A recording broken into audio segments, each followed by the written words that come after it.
I mean, the amount of fear surrounding this thing is exactly what the elite wants you to do, willingly give your negative emotion into their ritual.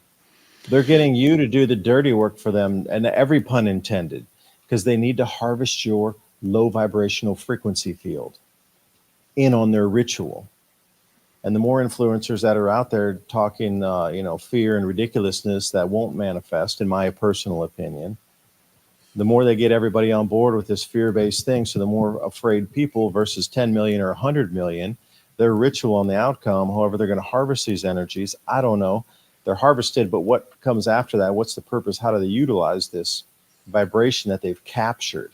And I really believe it's captured. You're feeding the demon that we're trying to stop. Yep. We need to take our world back, and all the influencers are feeding the demon that's now being able to solidify a tighter grip on our planet. Stop it. Truly stop.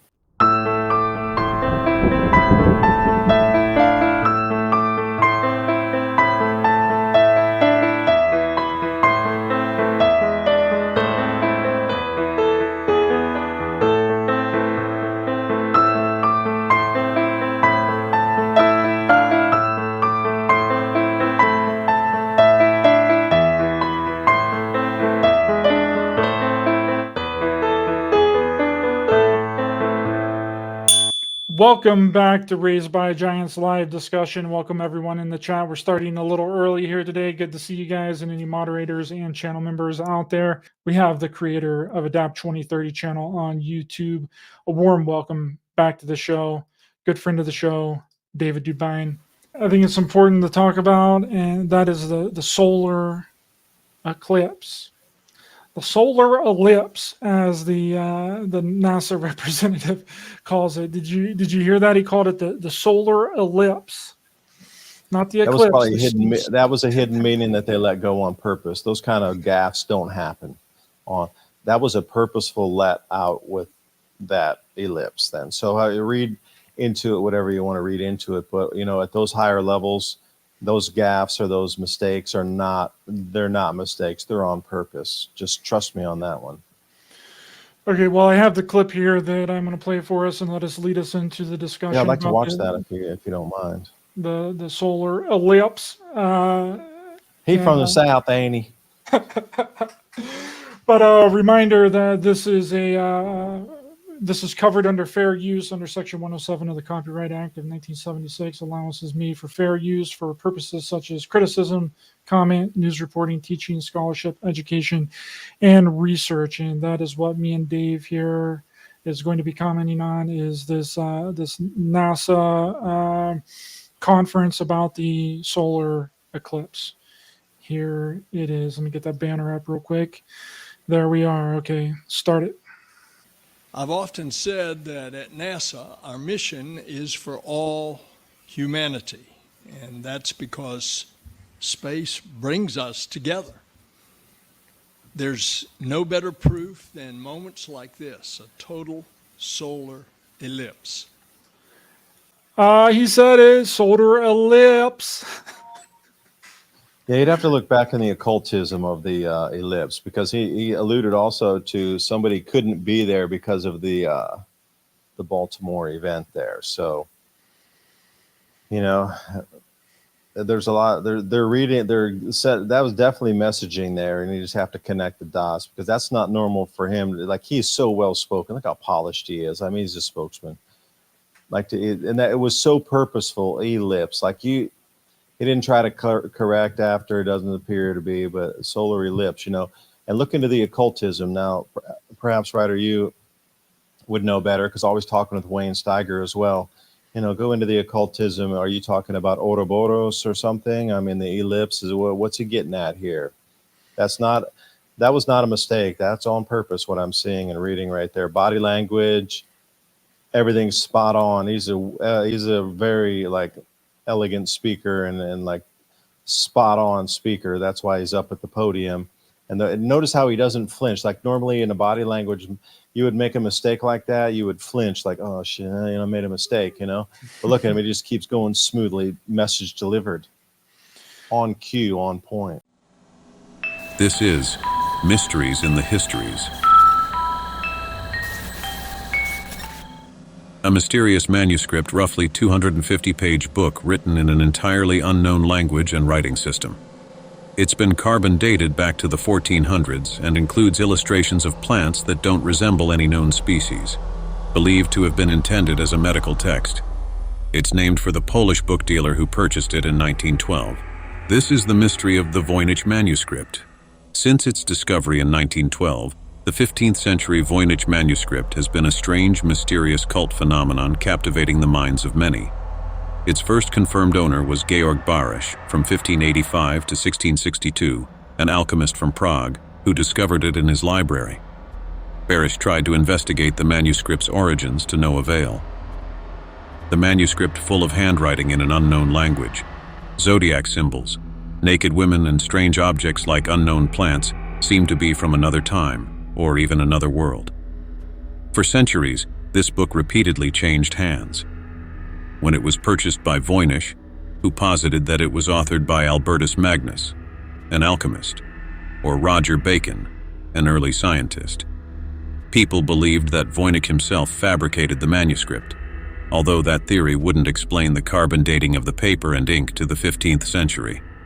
The book itself bears no indication of its authors, about 6 inches by 9 inches and around 232 pages decorated, not unlike others in the illuminated age. Wrapped in vellum, with vellum pages, the manuscript features 116 folded folios bound in 18 bundles. The binding of the book is old and busted, though it is not original to the text. Many of the pages are fold-outs, some are missing. Inside the tome are innumerable lines of looping text, inked in iron gall in a medium typical of the Middle Ages. Scribbled in a strange, unfamiliar language and a strange, unfamiliar script, incomprehensible, causing Voynich to conclude that the tome was written in code. Alongside the text, unknown if important or decorative, there is an abundance of illustrations and pictorial art.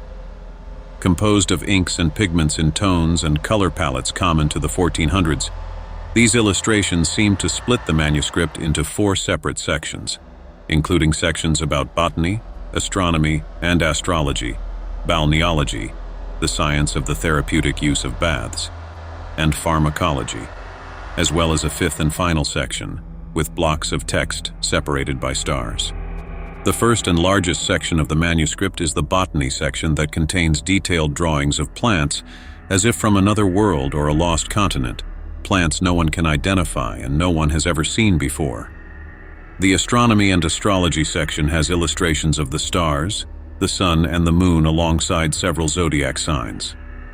Immersed in strange, shared baths, female figures frolic through the pages of the text's balneological section, while the pharmaceutical section is filled with what appears to be medicinal plants, indicated by the inclusion of medicinal bottles throughout this fantastical illustration.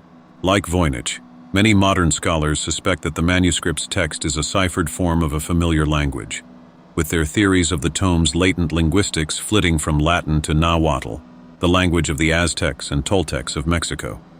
Others say that the text is an artificial language or strange shorthand, and others still see the text as meaningless scribbles. The theories of the tome are, thus, all over the place, with no one opinion snagging widespread support. The Voynich manuscript continues to mystify medievalists and confuse cryptologists centuries after its supposed creation. It remains as impenetrable and inexplicable as ever. But is this truly one of the mysteries in the histories? To find out, sign up for our show notes. Sign up to our show notes email list and get access to longer episodes of Mysteries in the Histories just for signing up. Signing up for the show notes, you get behind-the-scenes thoughts and points we sometimes can't relay over social media platforms. Brought to you by ITM Trading. ITM Trading has spent the last 28+ years developing a team of expert researchers and gold and silver analysts to make this possible. Simply put, we build strategies which are historically proven to protect your wealth and assets through any economic downturn. 866-834-1422.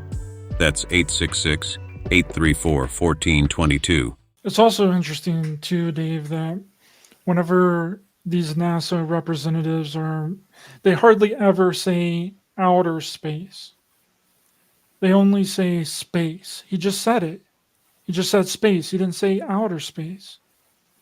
And people take that whenever someone says space, they're automatically referring to outer space when there's so much more space. Anywhere could be more space. Because space could be inside of your head too, like empty space in your room. Like space could be anything. Space could be the ocean. It's just interesting how they say space, and the people that are watching and listening automatically assume that they're meaning outer space when they might not.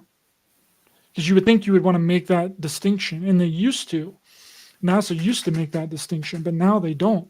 Hardly ever. They don't hardly ever say outer space anymore. They just say space. And I think that that's a very interesting observation. All right, let's continue here. Well, that was a good catch. That didn't even It's a cross my moment. mind until you said that right there. What about the hollow spaces beneath our planet? I mean, these giant cavern systems, etc. Exactly. Yeah, the good call on the just saying space, not outer space. It's interesting. Play on words there. When millions of people across North Ellipse. America will look to the Ellipse. So let's look at the iconography there. If you can hold that slide for a second. Notice the lightning bolt, which would be a plasma. For me, that's more of a plasma filament ripping off the sun there. That top one, that's a plasma filament. And then if you go back, you got to look and see what the occult symbolism is for that. It's kind of devil's forked tongue. That's exactly what I see there. It's a devil's forked tongue that looks like a plasma filament.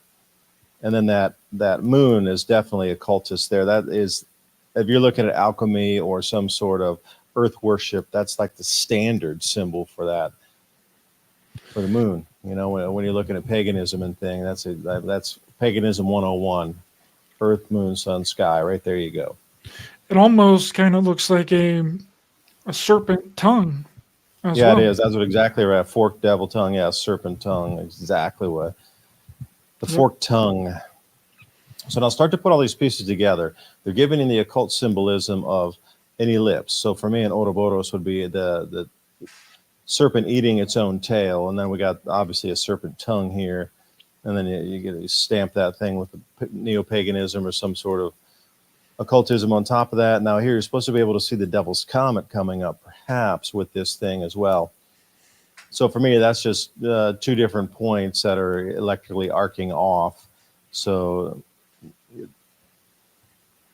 there's a lot of strangeness with this. Just if you're looking at the heavens, there's a bunch of strangeness. Now, what they're trying to get everybody to buy into with the fear in this occult ritual that's going to happen at the time. Now, don't delude you. It's an occult ritual happening here.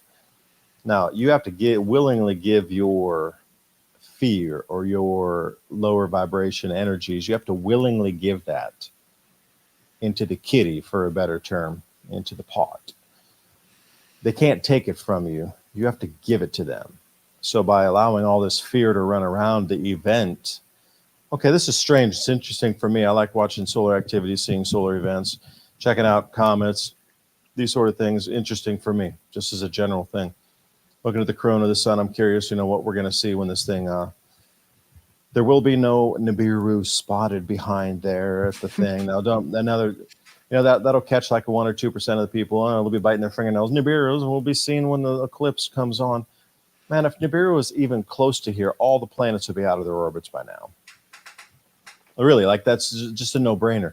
And for being in the inner solar system, oh my gosh, like none of us would even be in our own places right now. Like this planet would be tipped over if Nibiru was like in the inner solar system. Oh my gosh. Like the magnetism of another Jupiter inside the inner solar system. Are you kidding me? And I don't care if it's coming from the bottom up through the ecliptic. It would send our planets, all the planets would be out of their orbits by now. And that would be very noticeable. Like everybody would notice that the sun is in the wrong place setting at the wrong time of the day. And everybody would notice it. So this whole, when it's occulted, the disk, and we're going to be able to see Nibiru at the time. I don't think so. I'm just going to say 99.9% on my edge. I don't think so. But there's always that sliver of a possibility, maybe. But what we see this devil's comet, forked comet coming off, that'd be pretty interesting too, to see the horns from the comet. Those are 2 electrical discharge points on it, by the way. not a dirty snowball. So you're looking at double arcing on that discharge off the comet. And we'll see. We'll see. But the fear, it's a fear. And I'm glad you Ryder, that you talked to when we were having a conversation before the show. And I couldn't remember. I was like, man, there was this one other time where they were trying to get everybody super scared of something. And you brought it up to me then, It's that same kind of thing that we experienced before, isn't it? It's exactly the same thing. It's that that emergency broadcast system that everybody was talking about that was going to turn everyone into zombies. It's the exact same thing. It's just a different kind of event, and it's another repeating thing. It's just like the Baltimore Bridge collapse with a ship going into it. You got the Evergreen ship. You got this solar eclipse that is happening where people are doing all this fear mongering around, and all this stuff is going to happen, just like the emergency broadcast system. And it went and it passed and nothing happened. It's the same exact thing. And how often, we have solar eclipses every 18 months, right? They're between 2 and 5 solar eclipses every year, with a total solar eclipse taking place every 18 months. So it's like it's nothing new, and all the community gets in this hype about this stuff, and then it just becomes this fear mongering thing because people, and it drives clicks, it drives clout in predictions, right? That's what the whole community is based off of, is predictions. Oh, this is going to happen at such and such date down the road, and then it comes, and then nothing ever happens. Everyone has always been wrong; they've never been right.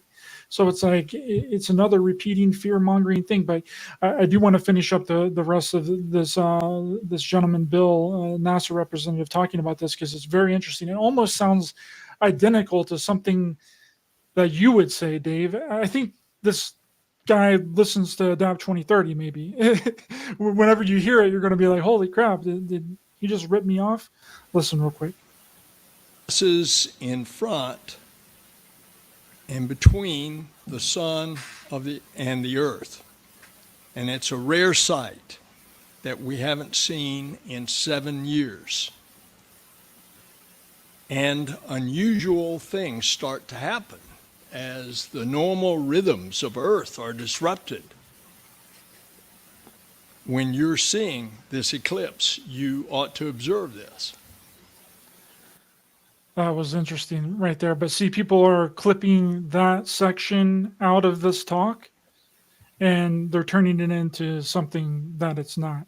And if you listen to the rest of the clip, but I've seen several people post just that section on like TikTok and like on Instagram, and using that as evidence of something that's going to happen during the eclipse. But if you listen to the rest of it, which we are right now, well, let me interject there for a second. I've been through a full solar eclipse that lasted for 5 minutes when I was in China. This many years ago, and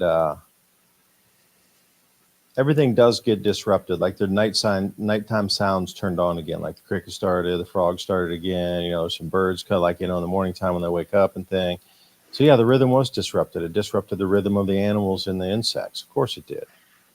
But I could tell you that just from being through the eclipse, a really long one. It was like 5 minutes and 13 seconds or so. It was like one of the longest ones that had been in over 100 years. And then here we are. This will be like 4 minutes and some. So it's a rather long one. A lot of them are 2 minutes, 3 minutes. This is actually a very long one, in retrospect compared to most others. So it'll be in the top like 15% of longest ones. But it'll disrupt, and you'll start to hear, if you're there, you'll hear nighttime sounds rock up immediately. It's just so strange how, it gets dark and man, everything turns on instantly. Everything at night just comes on back on again. And then when the light comes back and then turn back to daytime sounds, it's actually amazing to watch nature flip from night to day and night in just minutes. Usually it takes, got to go through the sunset, and then everything will set in after that, and you'll finally get twilight, and it'll get dark, and then things will turn on.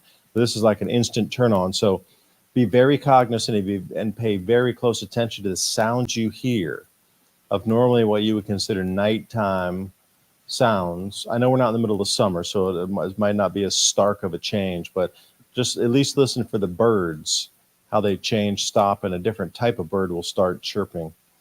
It'll be interesting if you can notice those and be aware of these things of like the sunset, sunrise, changing of the guard types of wildlife, how it's going to flip boom, boom, in just a couple of minutes. Be cognizant of it. And once you know, and you'll be like, wow, that was crazy how they, but anyway, I digress. Sorry, man, go ahead. That's exactly what he's getting ready to explain. So you already explained it for him. We don't even need to listen to it. No, I'm just joking. We got it here. As the day appears to turn to dusk and then dark, people have heard birds stop singing. They've seen giraffes suddenly begin to gallop. Really quickly, though, Dave, where in the United States can you see giraffes galloping? Zoos.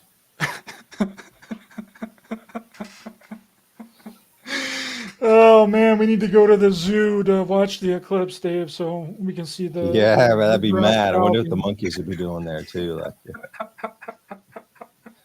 bunch of freaked out orangutans banging around the exhibit area. Like what? I thought that was hilarious. I was like, man, where in the United States are we going to see some wild giraffes galloping during the eclipse? It's just an interesting thing to say. Yeah, I that's thought so it was funny. random, isn't it? Like, why would you think you'd put, like target it more toward a North American species? I don't know. Roosters start crowing and crickets chirp. So watch for these unusual behaviors. And we encourage you to help NASA observe the sights and sounds around you. Eclipses have a special power. I think you're right about that, Dave, because he said ellipse first in the beginning of his speech, and then he says the correct pronunciation of it here at the end. He just said eclipse.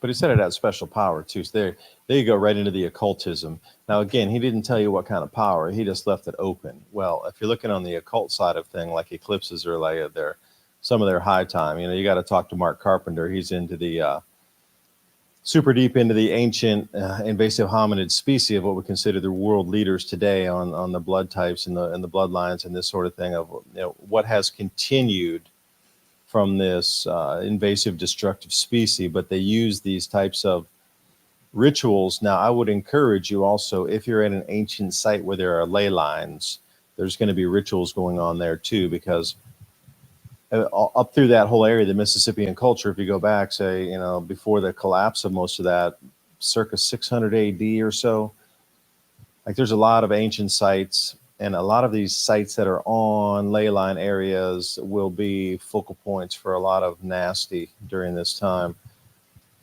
But, I'd interviewed Mark a couple times, and he was explaining that they use this time to enhance the energies in the spots they're in.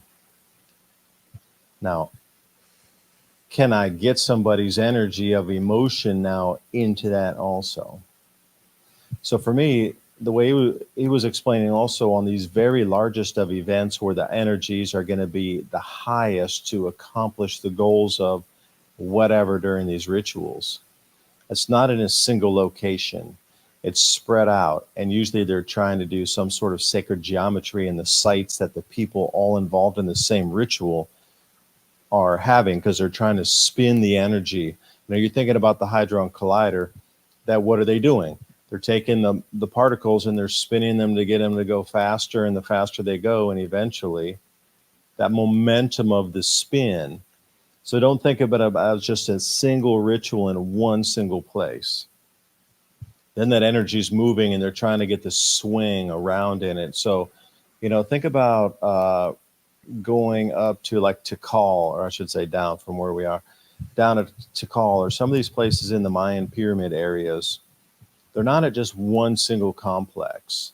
They're at a complex 50 miles away. They're at a complex, half a mile away. And if they could line up these different complexes, let's say, like in Tikal, for example, there's 4 or 5 bigger, temples of the complexes there.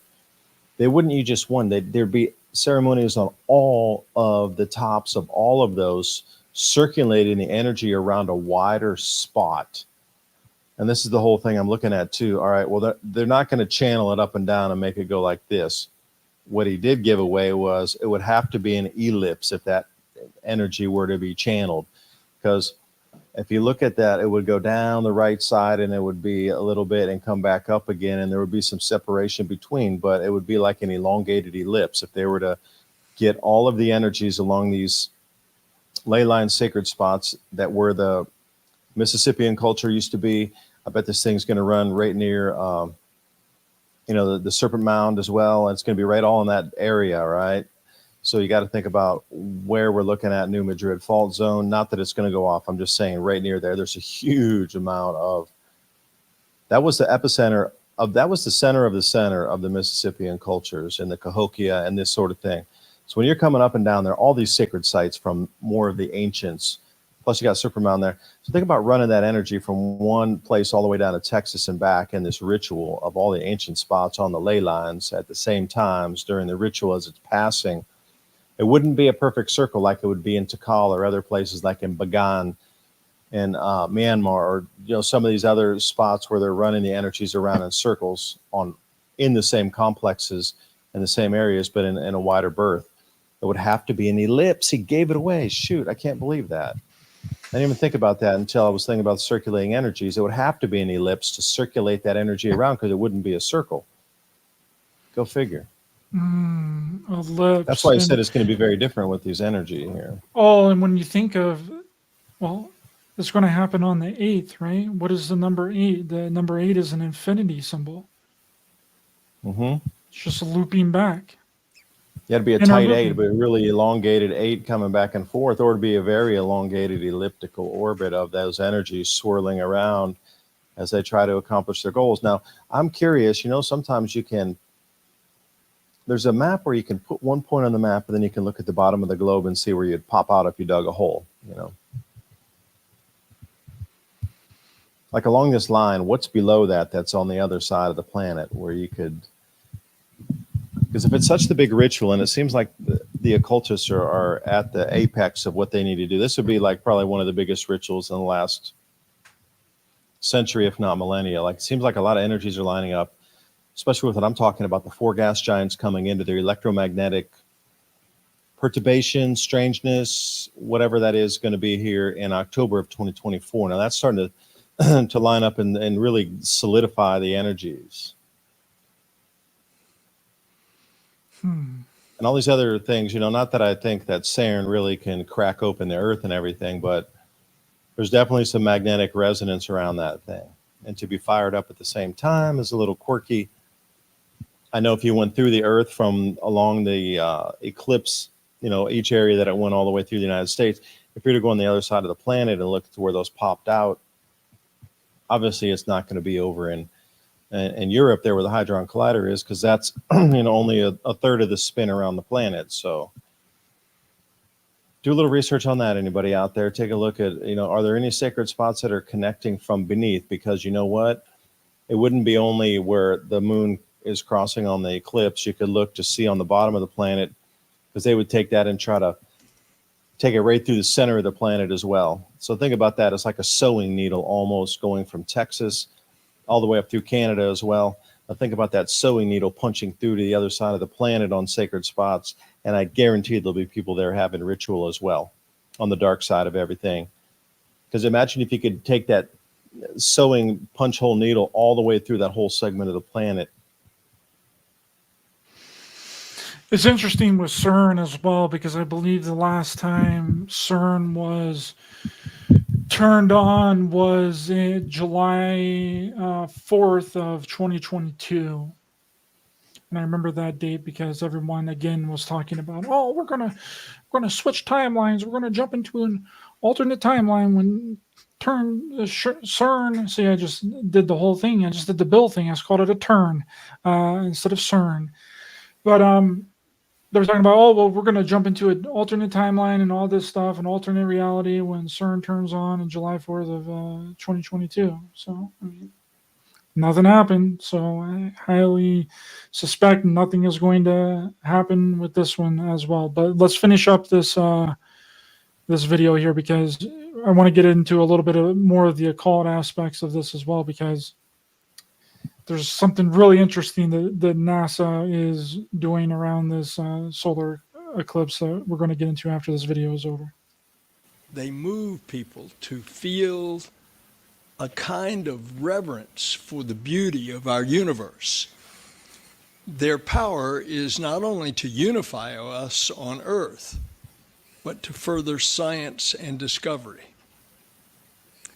In 1919, Albert Einstein's theory of gravitational bending was proven when scientists measured how stars shift when the sun is blocked out by the moon. And today, over a century later, a total solar eclipse still brings great opportunity in science.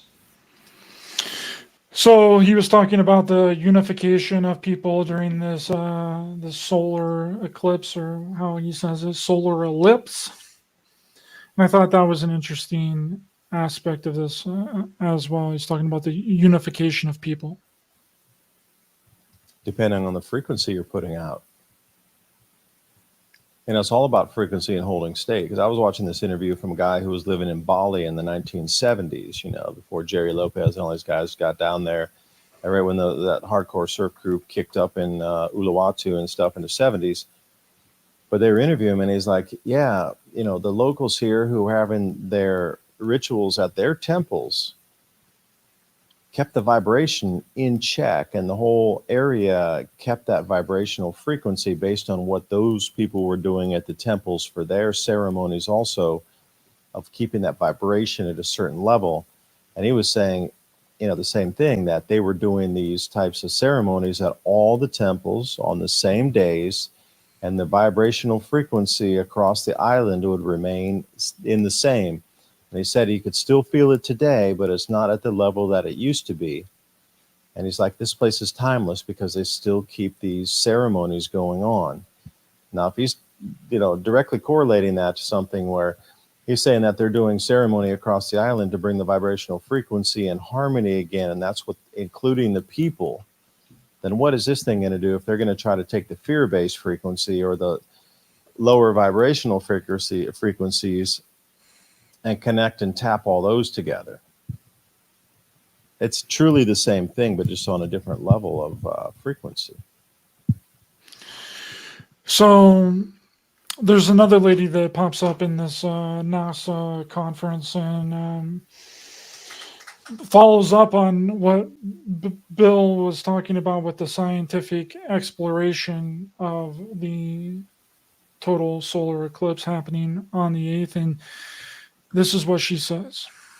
Good morning. My name is Kelly Korick, and I am the NASA Eclipse Program Manager, excited to discuss the ways NASA is using the solar eclipse for scientific discovery. In addition to our over 20 satellites in NASA's Heliophysics System Observatory that regularly observe the sun, we'll be using rockets, planes, and balloons, and on-the-ground observations to optimize the science return of the eclipse. Rockets, planes, and balloons, Dave. They're going to be shooting rockets into the eclipse on the 8th. NASA is launching 3 rockets into the solar eclipse next week. 3 rockets, and they're going to shoot it into the eclipse to study it for scientific. I don't think that's possible. I just don't think you can't launch it into the eclipse. The eclipse is the result of the moon passing in front of the sun. So how do you launch anything into the eclipse? That makes no sense to me. Well, they're saying that they're going to launch it into the shadow, the direct shadow of the eclipse. The headline is a little misleading. It says they're going to launch it into the solar eclipse, not really into it, but into the shadow of the solar eclipse to study the effects upon Earth.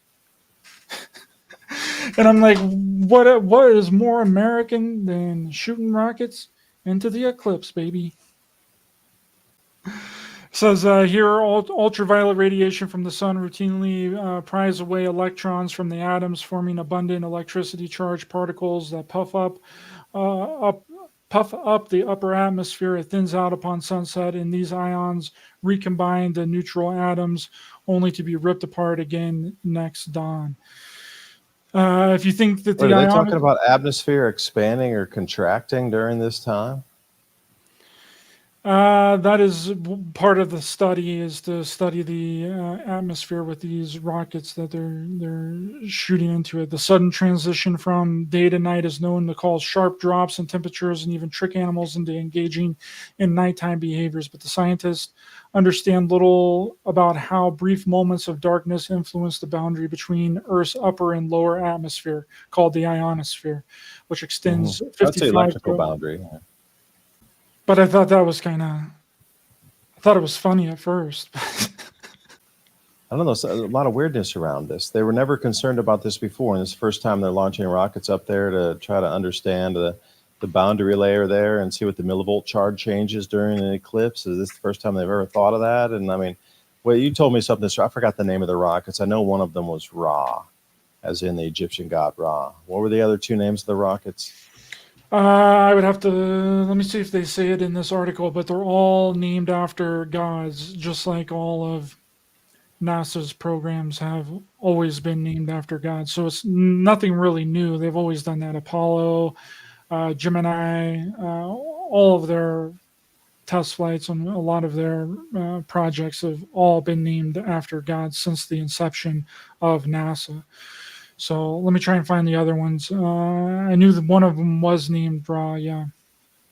Yeah, because putting the rockets up there, are they trying to obscure something with the vapor trails there?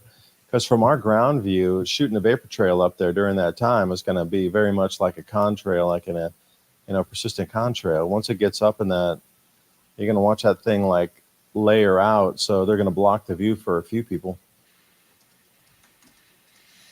Well, and then also, if something strange could be seen, they could just be blamed on NASA rockets. Just interesting how this bombing of the Iranian embassy ties up with this at the same time. So, like, walk through me with the mind experiment here. Like before this event, when we were talking, Ryder and myself here, this bombing of the Iranian embassy had not occurred yet. So keep in mind, this ritual here, this is a destructive energy ritual, Kali, and the energy of destruction in this ritual for the elitists, that's what it's all about. Trying to harvest this, create fear. And again, what will they do with all this energy that's willingly given to them from humanity? And how wide of an area can they encompass and use this energy? But before this Iranian thing, it was just over the eclipse area that was this like energy harvesting / occultist ritual area. But now imagine if the war kicks off in the exact same time or days, that adds to that fear or like negative vibration that's baked into this ritual. But then you would have to look triangulating it then. If we go from where let's say like the New Madrid fault zone, we use that, boom, as the center dot there, Missouri, right at the end of Missouri, you get that little boot heel there, right there. We'll use that as the center point of, say, the American event, and then we'll swing way over into the Middle Eastern event, and we'll mark it right there at Israel. But then there would have to be a third triangulation point somewhere over here in Asia also. And I bet they'd be pretty damn equidistant between themselves as well. So then you'd have to look where the third point is and what, again, the triangulation, because if you're going to try to punch hole sacred spots through the planet and match them up on the other side and do rituals coming through the planet to harvest energy, then would it not make sense to encompass it around the planet equidistant and have it rotating around the planet? So it's almost like it's rotating in on XYZ axis on this thing, where you're going under the planet itself, like literally through the middle of the planet on a plane. Then you have the ellipse that would be, that either the figure 8 or the full ellipse itself on the surface, which would be another axis plane. And then if it were to be a third point on the other side of the globe, then they would have the full spinning from, what you consider like an orbit around the planet. Let's say the equator, for example, is a good, or 60 degrees north or 40 degrees north, they would just spin around the planet at there. So you'd have that crossing through the planet, the ellipse on surface, north and south, and then the running of the circle around that 60 degree, 40 degree north latitude thing going on. So if you're going to try to do some sort of ritual and pull energies at the time, you got the XYZ axis going on. I just need to find that third point over in Asia where they might try to tick something off to cause more fear. I can't find the names of the rockets, but this is from NASA's official website. NASA to launch sounding rockets in the moon's shadow during solar eclipse. NASA will launch 3 sounding rockets during the total solar eclipse on April 8th, 2024 to study how the Earth's upper atmosphere is affected when sunlight momentarily dims over the portion of the planet. They're going to be launched from Virginia. The sounding rockets will launch at 3 different times, 45 minutes before, during, and 45 minutes after the peak local eclipse. These intervals are important to collect data on how the sun's sudden disappearance affects the ionosphere, creating disturbances that have had the potential to interfere with our communications. No. At least that's a better headline. That sums it up way better than there's like the generic CNN one. They're going to shoot it into the eclipse. Now, personally, a couple of things from my end. I do not think there's going to be a giant 8.0 earthquake on the New Madrid fault zone. That's a shadow. It's a shadow. Now, maybe some random either events would cause something a year or 2 later, and I know if there is, people will go, "Oh, it was the eclipse. It's been exactly 718 days because the 7 minus the 1 is 6 plus the 8, or something like this, or the 7 plus the 1 is 8, and then 8, and then add those 2 together is 16, and it's a 7. See, I knew because they'll do something like this, like 2 years after the event, to try to connect it back where there's no connection. And then there's supposed to be, I don't know, I heard some crazy stuff about the eclipse. This is what I don't get. It's like you're allowed to run on social media and blare out any ridiculousness and not any culpability there. Nobody holds your feet to the fire after the event, and nothing comes to fruition. Yep.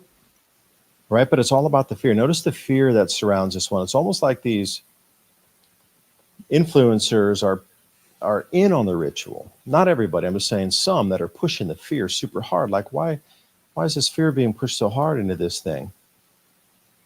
And it's XYZ, they're going to spray they're going to spray some kind of Marburg, bird flu, something from planes.